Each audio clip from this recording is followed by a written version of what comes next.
एक ऐसा नेता जिसे लोग सड़कों का बादशाह से लेकर देश का मास्टर प्लानर तक कहते हैं। टीवी चैनलों पर नाम आते ही तारीफों की झड़ी लग जाती है। Union Minister Nitin Gadkari's big counter. Union minister Nitin Gadkari किसी के लिए वेस्ट मिनिस्टर हैं तो किसी के लिए विजनरी, और कुछ तो इन्हें आने वाला प्रधानमंत्री मान बैठते हैं। वो है नितिन गडकरी। नितिन गडकरी मोदी सरकार का वो चेहरा है जिसे देश की सड़कों का आर्किटेक्ट कहा जाता है। लेकिन अगर आप मिडिल क्लास हैं और आज एक गाड़ी खरीदने का सोच रहे हैं तो आपको गडकरी जी से डरना चाहिए, क्योंकि इनके रहते गाड़ी खरीदना एक जुआ बन चुका है। 2 साल पहले जिस गाड़ी को आपने लाखों में खरीदा वो आज आउटडेटेड हो चुकी हैं। और कहानी यहीं ख़त्म नहीं होती।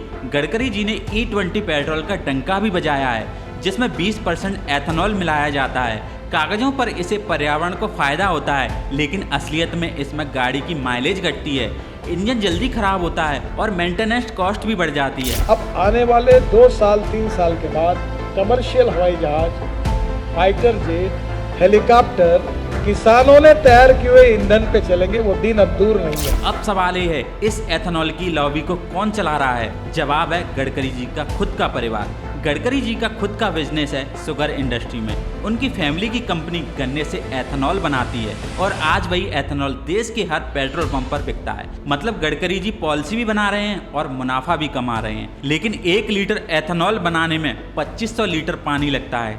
जिस देश में पानी का संकट है वहाँ एक ऐसी पॉलिसी साफ दिखती है कि फायदा किसको है और नुकसान किसे हो रहा है। गडकरी जी बार बार टीवी पर आकर कहते हैं कि हम डीजल गाड़ियों पर इतना टैक्स लगा देंगे कि कोई खरीदेगा ही नहीं। BS6 जैसा डीजल का भी हाल ऐसा ही होगा कि बस आप करते रहिए, हम इतना टैक्स बढ़ा देंगे कि आपको बेचना मुश्किल हो। क्यों? क्योंकि उन्होंने तय कर लिया है कि पेट्रोल और डीजल की गाड़ियों को खत्म करना है, लेकिन ईवी के लिए ना चार्जिंग स्टेशन है और ना ही इंफ्रास्ट्रक्चर। तो सवाल ये है, क्या गडकरी जी की ट्रांसपोर्ट पॉलिसी जनता के लिए है या फिर इंडस्ट्री और पसंद के लिए? BS4 से सीधे BS6 पर जंप किया गया, BS5 को स्किप किया गया। 2020 में BS6 लागू हुआ। करोड़ों का निवेश ऑटो कंपनियों को करना पड़ा, इंजन बदले गए, फ्यूल सिस्टम अपग्रेड हुए। लेकिन अब जुलाई 2025 में BS7 आने वाला है। आज भारत में 31 करोड़ गाड़ियां हैं, जिनमें सिर्फ 9 करोड़ गाड़ियां BS6 कंप्लाइंट की हैं। बाकी गाड़ियों की वैल्यू सीधा गिरने वाली है। BS6 फ्यूल आज भी कई पंप पर ठीक से उपलब्ध नहीं है, लेकिन BS7 ला दिया। सरकार कहती है कि पेट्रोल में 20% एथेनॉल मिलाने से पर्यावरण को फायदा होगा, इंपोर्ट बिल घटेगा और देश आत्मनिर्भर बनेगा। सुनने में अच्छा लगता है, लेकिन असलियत अलग है। E20 से गाड़ियों की माइलेज 15 से 20% तक गिर गई है। जो गाड़ियां पहले 18 से 20 किलोमीटर प्रति लीटर चलती थीं, आज वही गाड़ियां 14 से 15 किलोमीटर ही चल पा रही हैं।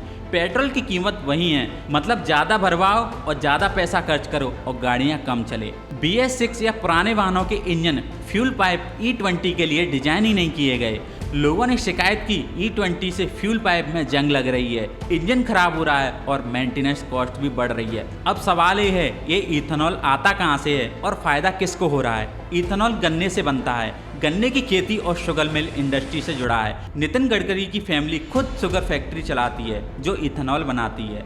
यानी एक तरफ वे पॉलिसी बना रहे हैं कि देश में E20 अनिवार्य हो गया है और दूसरी तरफ उनकी मिलों को उनसे सीधा मुनाफा हो रहा है, लेकिन कोई सवाल नहीं पूछ रहा। और चौंकाने वाली बात है, 1 लीटर एथेनॉल बनाने में 2500 लीटर पानी लगता है, और ये उस देश में हो रहा है जहां पीने का पानी तक नहीं है। ग्राउंड वाटर अलार्मिंग लेवल पर पहुंच चुका है। सरकार कहती है कि 2030 तक E30 का टारगेट है, यानी कि 30% इथेनॉल। मतलब आज की खरीदी हुई गाड़ियां कल नॉन कंपैटिबल हो जाएंगी, रीसेल वैल्यू गिरेगी, इंजन खराब होंगे और आपको नई गाड़ी लाने को मजबूर किया जाएगा। सरकार कहती है कि भारत EV रेवोल्यूशन की तरफ बढ़ रहा है। EV पर सिर्फ 5% GST लगता है, बाकी गाड़ियों पर 28%। इंपोर्ट ड्यूटी घटाने की भी चर्चा है और लोकल EV मेकर्स को सरकार खुलकर प्रमोट कर रही है। लेकिन क्या EV आज के भारत में प्रैक्टिकल है?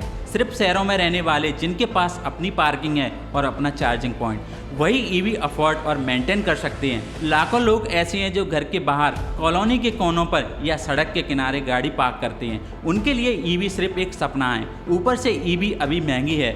सबसे सस्ती इलेक्ट्रॉनिक कार 8 लाख से शुरू होती है, रेंज 250 से 300 किलोमीटर और लंबी यात्रा में चार्जिंग सुविधा कमजोर। चार्जिंग स्टेशन या तो हैं या नहीं, या खराब पड़े हैं। हर कंपनी का अलग अलग ऐप, लॉगिन, OTP, KYC और पेमेंट। मतलब गाड़ी चार्ज करना भी एक डिजिटल टॉर्चर बन चुका है। इतना सब झेलने के बाद अगर ईवी की बैटरी खराब हो जाए तो लोकल मिस्त्री कुछ नहीं कर पाएगा, आपको ऑथोराइज्ड सर्विस सेंटर जाना पड़ेगा और सर्विसिंग की लागत पेट्रोल कार से कई गुना ज़्यादा। लेकिन यहाँ एक और अहम सवाल खड़ा होता है, मान लिया कि चार्जिंग इंफ्रास्ट्रक्चर भी बन गए, बैटरी भी बदल गई, पर जिस बिजली से ईवी चार्ज होगी वो आएगी कहाँ से? भारत में अभी भी ज़्यादातर बिजली कोयले आधारित पावर प्लांट से बनती है। मतलब पेट्रोल डीजल छोड़कर अब कोयले से बनी बिजली पर निर्भर हो जाना। जीरो एमिशन का जो दावा वो आधा सच है।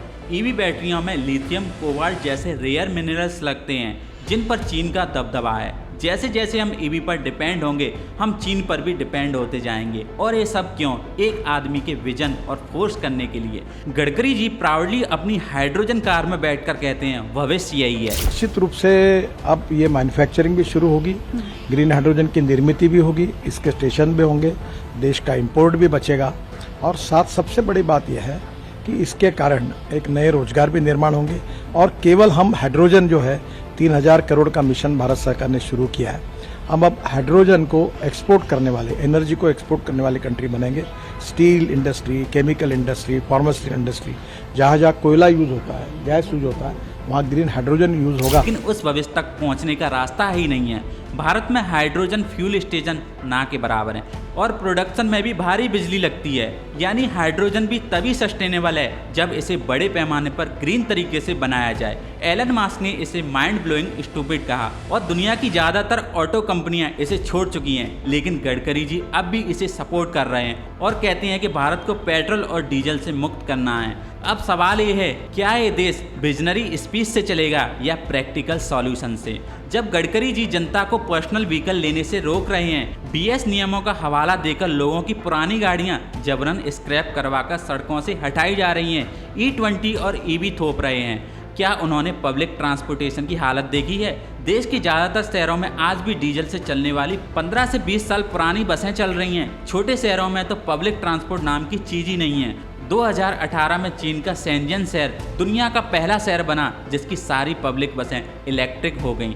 भारत अब तक इलेक्ट्रिक बसों के नाम पर सिर्फ पायलट प्रोजेक्ट और उद्घाटन कर रहा है। नितिन गडकरी को विजनरी कहा जाता है और उनके कुछ आइडिया में वाकई विजन है, लेकिन जब वो विजन ग्राउंड रियलिटी से टकराता है तो वो सिर्फ आम आदमी उठाता है। E20 फ्यूल, ईवी मैंडेट और हाइड्रोजन फैंटेसी, इन सब के बीच एक चीज़ कॉमन है, जनता कंफ्यूज है और गडकरी जी कंफर्टेबल हैं। अब वक्त आ गया है कि ये सवाल पूछने का, क्या ये देश जनता की ज़रूरत से चलेगा या सिर्फ एक मंत्री की मर्जी से? अगर आप भी इस पोस्ट पॉलिसी गेम से परेशान हैं तो कमेंट करके बताइए, इस वीडियो को शेयर करें, आवाज़ उठाएं और चैनल फैक्ट टू फोकस को सब्सक्राइब करना ना भूलें।